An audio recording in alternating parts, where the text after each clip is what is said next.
219 News Now is brought to you by the South Shore Line and by Strachan Van Til, making lives easier for 95 years. I'm Andrew Garcia, and this is your 219 News Now. Here's a look at your top local news and headlines for January 20th.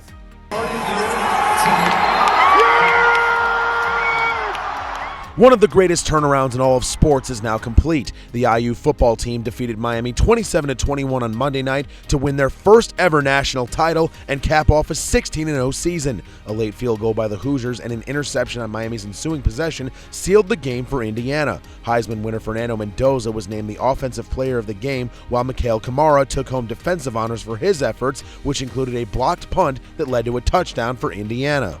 The CDC wants to remind everyone on how to recognize, prevent, and treat frostbite as cold weather persists, noting that exposed extremities can be permanently damaged if not treated correctly. Symptoms include redness or pain, white or grayish-yellow skin, a waxy or firm feel, and numbness. If you believe someone has hypothermia, you should move the person to a warm room, remove wet clothes, and replace them with dry layers and blankets. Do not walk on frostbitten feet, do not use hot water, do not rub or massage, and do not apply a heating pad.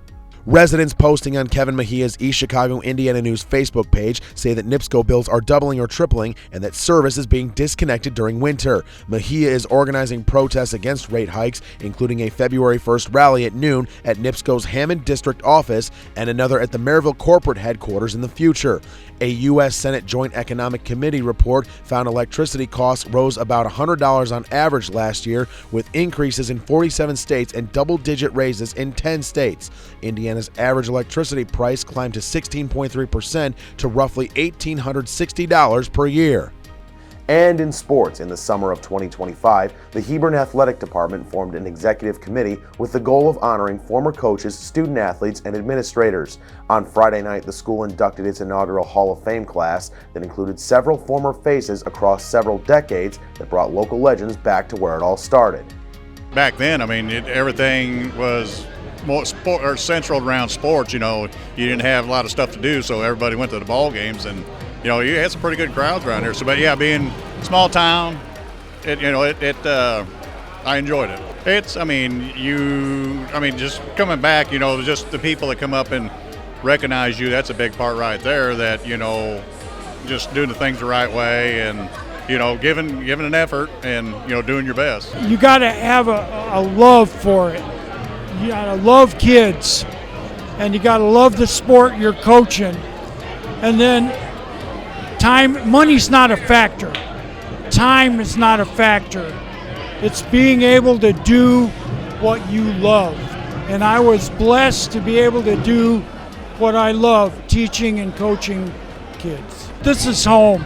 I would have never left here no matter what coaching jobs opened up. I bleed red and white. This is home, and I'm very blessed for all the people that guided me along the way. I don't know what else to say. I loved it. You got to remember that you're representing the community and not yourself or your family, and you should set an example for everyone that's coming after you, and you should be a role model for your teams that you have. And other than that, I love being here because it keeps me around the high school kids and makes me feel young again. To read up on more local news and headlines, visit nwi.com. I'm Andrew Garcia, and this has been your 219 News Now.